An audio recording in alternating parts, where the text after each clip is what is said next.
Hello, welcome to Nina's Knots Crochet. I'm Lynanne. If you're new here, hey, thanks for stopping by and checking out my channel. My channel, well, it's all about crochet.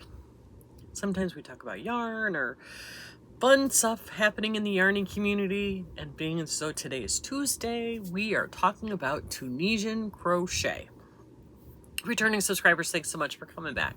Spending a little bit of your Tuesday with me. I really do appreciate it. Guys, this is the end of August. This month has absolutely flown by. But I did get a Tunisian project finished. And I am really, really proud of how this turned out. This is the Influencer Shawl by VioletLoops. She has a Ravelry store. She has a web page. I'll link the Ravelry link in my description box if you're interested in this. This is a little bit of a, I think she called it intarsia. Anyway, when I saw this pattern, I thought, oh, you make 3 triangles and you sew them together. That's not how this works. You put it all together as you go. But anyway, it's finished. And I think it turned out, it's pretty long, but it's very narrow. And I did block this, but I think it turned out so pretty. I love how it turned. I love the colors. I think it turned out just as I envisioned as far as where the color placement is, because you have the neutral up at your neckline, you have the pop of color at the bottom, you got this beautiful variegated, the pattern is a paid for pattern on Ravelry. She has a bundle where you can make this shawl. She has it in fingering weight and DK weight. I did mine in DK weight. She also has a sweater that does the same feel to it. So you can, if you're interested in that. It's very easy. It was all knit stitch, except for some increases and decreases. Really, really easy. What else is, oh, so anyway, I followed the pattern exactly. I used the 5mm hook as recommended. The yarn I used was Needles at the Ready yarn, in their Achilles DK. These are all single brews. Oh, actually the Tiger's Eye is not, but the Snowy Forest, which is the variegated with the browns and the greens and a little bit of gray. So beautiful. And then the Oak Moss, which is this really pretty, it's not really olive green, it's very mossy green. It's really, really pretty. Those are both single brews, so I don't believe you can get them anymore. And they are on the Achilles DK. It's a 75 superwash merino 25 nylon of a 4-ply DK. And then this beautiful gold is called Tiger's Eye. And you can just see, I think it turned out beautiful. Now, I know you can still get Tiger's Eye. I don't believe you can get these anymore. I don't, like I said, these were marked single brews, and I think they're one of a kind of a thing. I think this will be a really beautiful cowl-like, I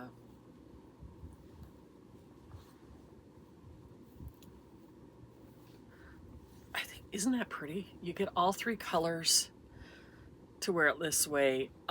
You could probably, there's a million ways to wear this one.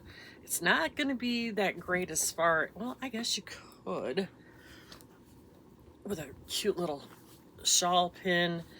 You could wear it this way. You could do, I don't know, styling shawls is not my thing. I love them. I love to make them, but I never can figure out how to style them.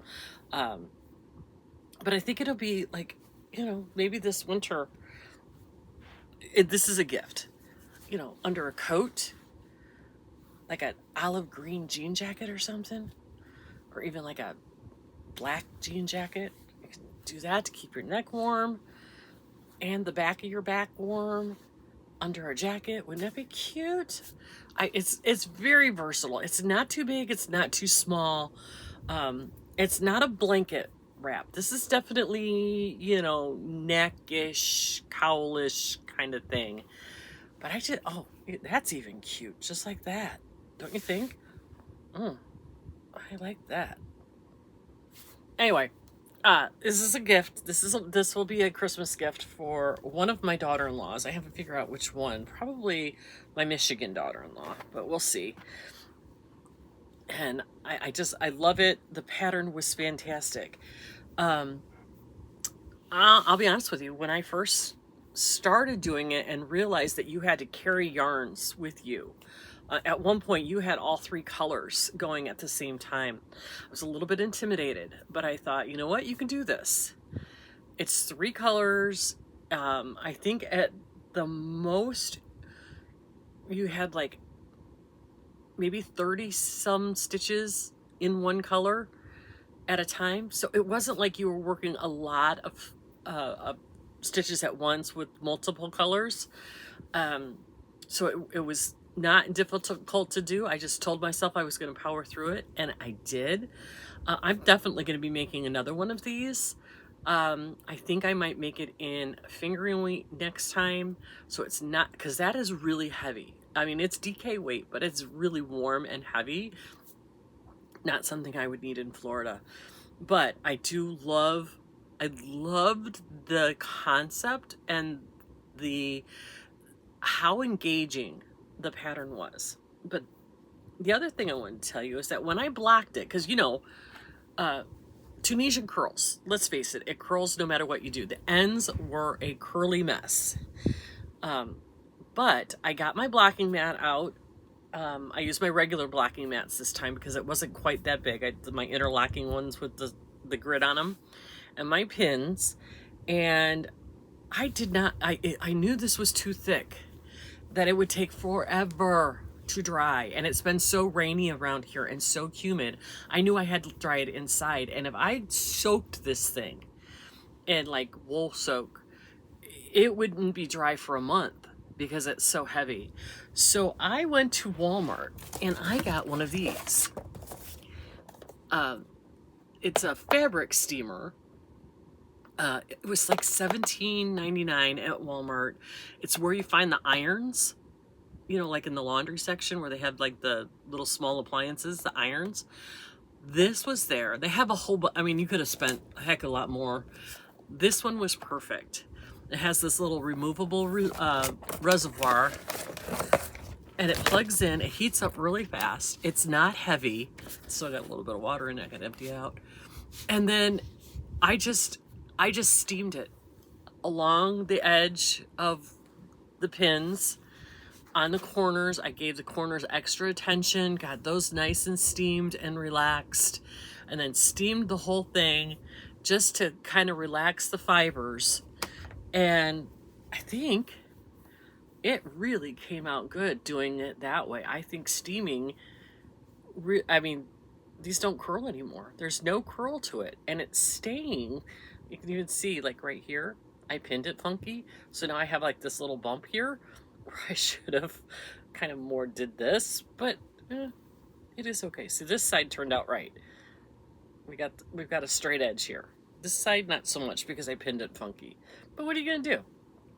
I could take it back and re-steam it, but I don't think it makes that big of a difference. But steaming this, I think, was the way to go. Because, well, first of all, it's knit, so there's not a ton of stretch in this thing. I could probably have stretched it more this way, but it would not have stretched this way. I don't think I could have gotten much more width out of it. I probably could have got a little more length out of it, but I don't need any more. I think it turned out the perfect width. And again, now I have one more skill on my resume that I could say I know how to steam block something now. I started it on the lowest setting, and I just went, well, actually I don't think this one has a setting. I think it's all one setting, but I just a little bit at a time, and just went over and over and over it. I did it I think I worked on it for about 5 minutes to make sure that the corners were my big concern, making sure those were nice and relaxed and making sure that they straightened out. And then I just left it for about 8 hours just to cool down and to, you know, dry up a little bit because it was a little bit damp. But I left it on my bed with the ceiling fan on it and I just let it go. And I got this really beautiful, I think this turned out so pretty. And I not anytime soon because September is no new projects, right?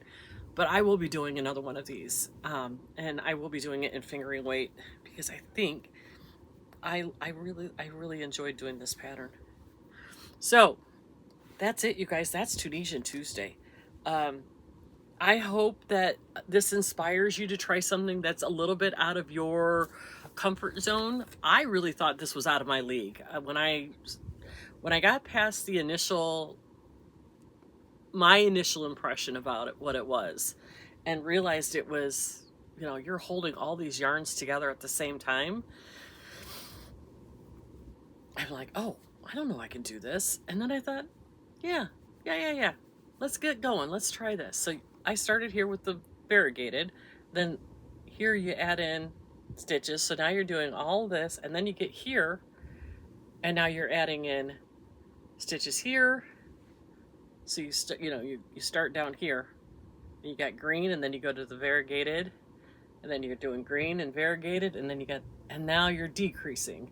But you're increasing and you're decreasing and you're adding stitches here. There's a chart for every row of what your stitch count is. It's really, really well put together. So if you're an adventurous Tunisian crocheter, there's no special stitches except for increasing and decreasing. But she has a lot of hyperlinks on the pattern if you're stuck. If you don't know how to do a decrease, if you don't know how to do an increase, she shows you how to do it, or she sends you to a link on how to do it. She uses Tony at TL Yarn Crafts for a couple of them. It's very, very well done. So I really like how this turned out. I'm really pleased with it. And yeah, so that's my Tunisian Tuesday. Short and sweet, you guys. I am planning on, I'm still working on the sock info. We'll have that. We'll have that towards the end of September. But I've been doing a lot of research on sock patterns, and I want to do them all now. Did you catch any of the sock patterns for traditional crochet on We Crochet's flash sale last weekend? They had some really good sock patterns for traditional crochet. So if you don't want to do Tunisian, there's traditional socks available too. I have 2 new Tunisian projects. Well, they're not new. They're two on hold projects. I'm going to finish in the month of September. I'm going to finish that lighthouse shawl, and I'm going to finish my Silver Lake shirt. That was a knit pattern that I turned into a Tunisian pattern. I think the last I remember that, I think I was ready to start on the sleeves, and I think that's probably why. I ran out of time, and I had to do the sleeves. So I have to figure out how I'm going to do the sleeves. So anyway, I'm going to let you get back to your Tuesday. Short and sweet, but I just wanted to show you my finished object and to tell you I learned how to steam block. Isn't that amazing? So enjoy the rest of your day. Have a great Tuesday. Have a great rest of your week. Take care of yourself. Give yourself a little bit of grace. It's going to be okay. But above all, be kind to everyone, and I will talk to you tomorrow. Have a good one.